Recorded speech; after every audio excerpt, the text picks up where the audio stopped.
Let's talk about our relationship with time. Because if we're being honest, it feels a little broken for a lot of us, right?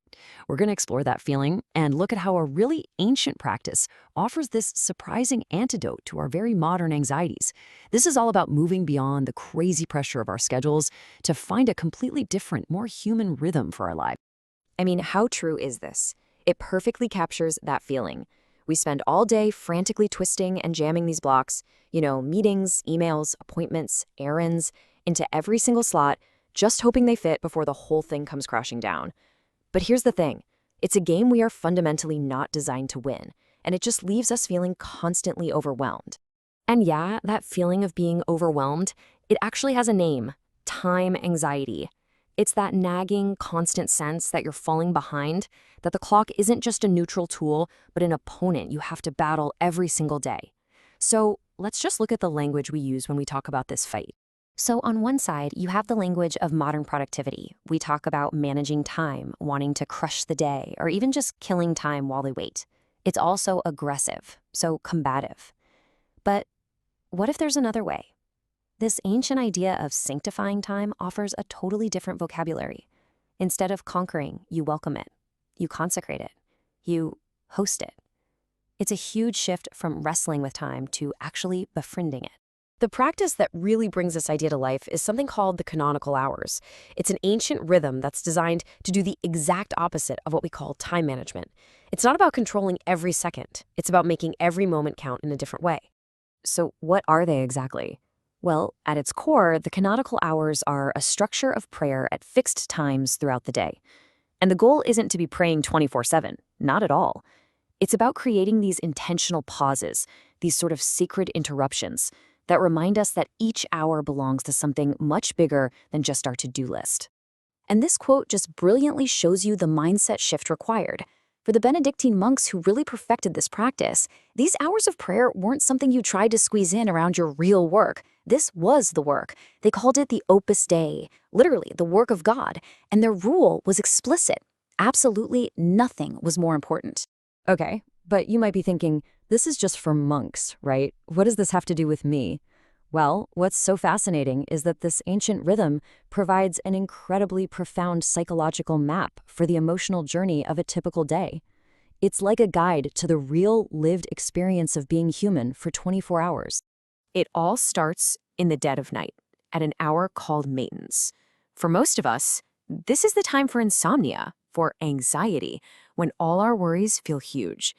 But in this framework, it's reframed as a vigil. It's not about fighting the darkness or stressing about not sleeping. It's about inhabiting it with this quiet, watchful patience. There's this sense of nocturnal gravity to this hour. It's a feeling that comes before you can even put words to it, a state of being that exists before certainty. You're just invited to wait in the quiet, deep part of the night. Then, as the sun finally starts to rise, we move to lauds, or morning prayer. Now, this is not that aggressive, let's go crush the day energy we're also used to.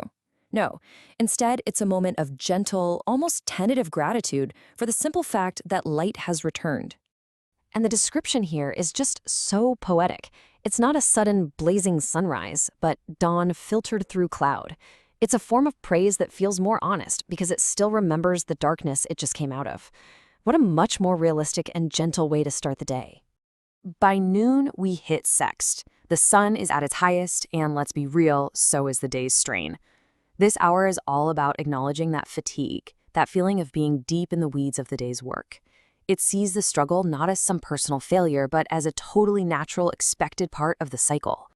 And what's so crucial here is that this hour doesn't dramatize the slump. It just admits it exists. It's a moment of attention under strain, where your energy isn't necessarily pushing forward, it's just circulating. You're just holding your ground, through the midday heat. Now, as the workday ends and evening starts to arrive, we reach Vespers. This is truly the emotional heart of the entire cycle. The pace slows way, way down, and the focus shifts from doing to simply being, from action to reflection. Let that one sink in for a second. Instead of our modern habit of replaying every mistake, every awkward conversation, every single failure from the day, Vespers invites us to do something completely different. Just gather up all the day's events and hold them, without judgment. And finally, before we go to sleep, there is Compline. This is the great release. It's not about frantically trying to finish everything on your to-do list. It's about receiving permission to simply stop. The day's work is done, whether you feel done or not. And this is perhaps the most radical idea of them all. We think we have to earn our rest by achieving resolution, by tying up every single loose end. But this philosophy says no. Sleep isn't a reward for completion. Sleep is an act of trust, trusting that the world can in fact keep spinning without you for a few hours. So, all of this is building toward a core philosophical insight. This isn't just about a new productivity hack or a new schedule. It's about a completely different way of relating to the hours of our lives. It's about shifting from being a manager to something else entirely. So what is that fundamental shift we're talking about here? How do we actually move from that feeling of fighting the clock to something more peaceful, more sustainable? And here it is. We are taught to be managers of our time, to keep it, to possess it, to control it. This ancient wisdom suggests we become hosts instead. Think of each hour like a guest that arrives at your door. You welcome it in. You inhabit the moment for what it is, whether that's the focus of the morning or the fatigue of midday. And then, when its time is up, you let it go. You don't try to own it. This is really the ultimate piece of advice here. It's the exact opposite of our modern instinct to find a productive moment and try to lock it down to make it last forever. Instead, this is an act of surrender, of allowing time to flow through us rather than trying to contain it. Okay, so this all sounds really beautiful, but how do we actually apply this philosophy without, becoming a monk? How does this work when we still have deadlines and laundry and all the demands of the real world? Well, here are 3 really simple ways to start. First, just try seeing your day as a series of atmospheres, not just a to-do list. Acknowledge the different emotional qualities of morning, noon, and night. Second, when you hit that afternoon slump, give it a name. Call it the reckoning hour. Just doing that reframes your fatigue as a natural rhythm, not a personal failure. And finally, practice ending your day with trust, instead of a desperate need for total resolution. Which brings us to our final thought. I want you to try this tonight. Instead of frantically reviewing tomorrow's to-do list or scrolling for one last hit of information, just stop. What if you treated the end of your day not as a finish line you have to desperately sprint across, but as a quiet guest?